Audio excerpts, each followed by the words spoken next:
विषय रसायन शास्त्र, अध्याय 3, तत्वों का वर्गीकरण एवं गुणधर्मों में आवर्तिता। आज हम इसमें सबसे पहले 1 अंक, फिर उसके 2 अंक, फिर 3 अंक, 4 अंक के प्रश्नों के वीडियो समझेंगे। तो चलिए सबसे पहले 1 अंकों के प्रश्नों की बात करते हैं। और आपको और सारे वीडियो देखना हो तो आप जो है इसके डिस्क्रिप्शन बॉक्स में एक प्लेलिस्ट की लिंक है, उस लिंक को जा कर के आप सारे वीडियो देख सकते हैं। तो चलिए पहला प्रश्न देख लेते हैं। पहला प्रश्न है, आधुनिक आवर्त सारणी में आवर्त निम्नलिखित में से किसे व्यक्त करता है? तो जो आवर्त है वो मुख्य क्वांटम संख्या को व्यक्त करता है। 7 आवर्त होते हैं तो मुख्य क्वांटम संख्या भी 7 तक होती है।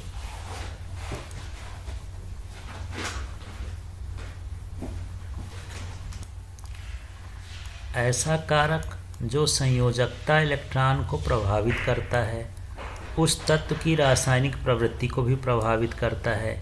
निम्नलिखित में से कौन सा कारक संयोजकता कोष को प्रभावित नहीं करता है? यहाँ करता करके बता रहा है और यहाँ नहीं करके पूछ रहा है, आपको ये समझना है। तो ये जो संयोजक मुख्य क्वांटम संख्या है, ये संयोजकता कोष को प्रभावित करती है। नाभिकीय आवेश भी संयोजकता कोष को प्रभावित करता है। कोड के इलेक्ट्रॉन भी संयोजकता कोष को प्रभावित करते हैं। कोड का इलेक्ट्रॉन का मतलब है जो इलेक्ट्रॉन संयोजी कोष में नहीं होते, उसके अंदर होते हैं। तो कौन संयोजकता कोष को प्रभावित नहीं करता है? तो ये है नाभिकीय द्रव्यमान।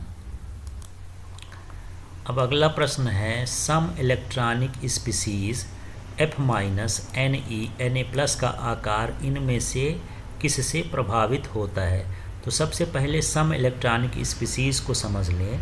तो सम इलेक्ट्रॉनिक स्पीसीज का मतलब होता है जिसमें इलेक्ट्रॉनों की संख्या समान हो। जैसे यहाँ पर फ्लोरीन में इलेक्ट्रॉन होते हैं 9, लेकिन F- है तो 1 बढ़ जाएगा, तो इसमें इलेक्ट्रॉन कितने हैं? 10। नियॉन में भी इलेक्ट्रॉन कितने होते हैं? 10। सोडियम में होते हैं 11, लेकिन 1 प्लस हो गया तो 1 त्याग दिया, तो इसमें भी क्या हो गया? 10। तो सभी में इलेक्ट्रॉनों की संख्या बराबर है। इन्हें सम इलेक्ट्रॉनिक स्पीसीज कहते हैं। और ये किस में से प्रभावित होता है? नाभिकीय आवेश इसे प्रभावित करता है। इन तत्वों में से कौन सा तत्व सबसे अधिक ऋण विद्युतीय होता है? तो ये होता है फ्लोरीन। अगला प्रश्न है, निम्न में से किसका आकार सबसे छोटा होता है? तो जैसे जैसे परमाणु की संख्या घटती जाएगी, इलेक्ट्रॉनों की संख्या आकार छोटा होता जाएगा। जैसे एल्युमिनियम में यहाँ पर इलेक्ट्रॉन कितने होते हैं? 13। 1 इलेक्ट्रॉन का त्याग कर दिया तो ये कितना हो गया? 12। फिर 2 इलेक्ट्रॉन का त्याग कर दिया तो ये हो गया 11। फिर ये 3 इलेक्ट्रॉन का त्याग कर दिया तो ये हो गया 10। तो 13 में से 1 निकला तो 12, 13 में से 2 निकला तो 11, 13 में से 3 निकला तो 10। तो यहाँ पर यदि इलेक्ट्रॉनों की संख्या कम होगी तो आकार भी छोटा हो जाता है। तो यहाँ पर सही क्या है? Al+3, इसका आकार सबसे छोटा होगा। अब अगला प्रश्न है, रिक्त स्थानों की पूर्ति करिए। तो इसमें समझते हैं, उत्कृष्ट गैसों की इलेक्ट्रॉन बंधुता खाली स्थान होती है, शून्य होती है, क्योंकि ना तो इलेक्ट्रॉन का त्याग करती हैं ना ही ग्रहण करती हैं, इसलिए इलेक्ट्रॉन बंधुता इसकी शून्य होती है। दूसरा है, द्वितीय समूह में बेरिलियम मैग्नीशियम की इलेक्ट्रॉन बंधुता खाली स्थान होती है। तो यहाँ पर शून्य होगा, क्योंकि बेरिलियम मैग्नीशियम इलेक्ट्रॉन लेते नहीं हैं बल्कि इलेक्ट्रॉन देते हैं। इसके बाद तीसरा है, आवर्त में बाएं से दाएं जाने पर सामान्यतः आयनन ऊर्जा खाली स्थान होती है। तो बाएं से दाएं जाने पर आयनन ऊर्जा का मान बढ़ता है, क्योंकि नाभिकीय आवेश का मान भी बढ़ता है। फिर है, किसी भी तत्व के द्वितीय आयनन विभव का मान सदैव प्रथम आयनन विभव से अधिक होता है। फिर यह सर्वाधिक विद्युत ऋणी तत्व आवर्त सारणी के 7वें समूह में होते हैं, या हम इसको 17वां समूह भी कह सकते हैं। ये 7A भी बोल सकते हैं और इसे 17वां समूह भी बोलते हैं।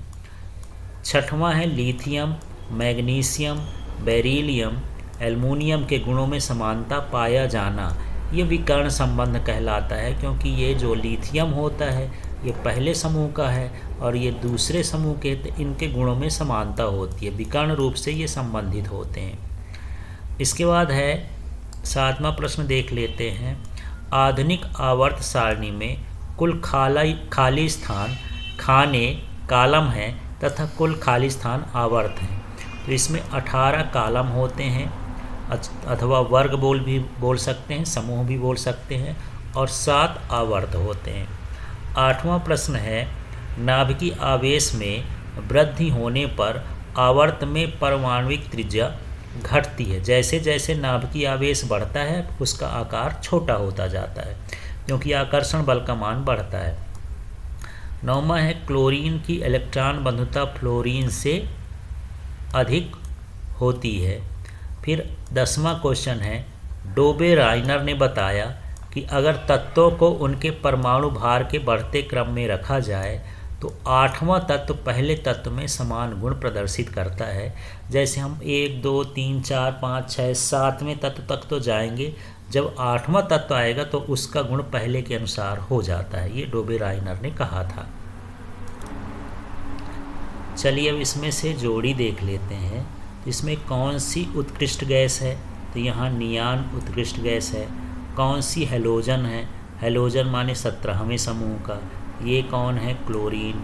फिर कौन से क्षार हैं? तो ये पोटेशियम जो होता है ये क्षार है। कौन सा 4 संयोजकता वाला तत्व है? तो कार्बन है, ये 4 संयोजकता वाला तत्व होता है। अगला प्रश्न है, एक शब्द में उत्तर दीजिए। तो यहाँ देखते हैं N-3 O-2 दोनों में इलेक्ट्रॉनों की संख्या समान है, अतः इन्हें कहा जाएगा। तो जिनमें इलेक्ट्रॉनों की संख्या समान होती है उन्हें सम इलेक्ट्रॉनिक कहा जाता है। अब यहाँ पर समान कैसे हो गई, यहाँ पर देख लेते हैं। नाइट्रोजन का परमाणु क्रमांक होता है 7 में 3 इलेक्ट्रॉन मिल गए, इसको -3 है तो इसका 10 हो गया।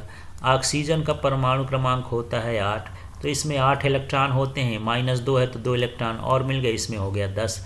तो दोनों में 10-10 इलेक्ट्रॉन हैं, इसलिए इसको हम क्या बोलेंगे? सम इलेक्ट्रॉनिक।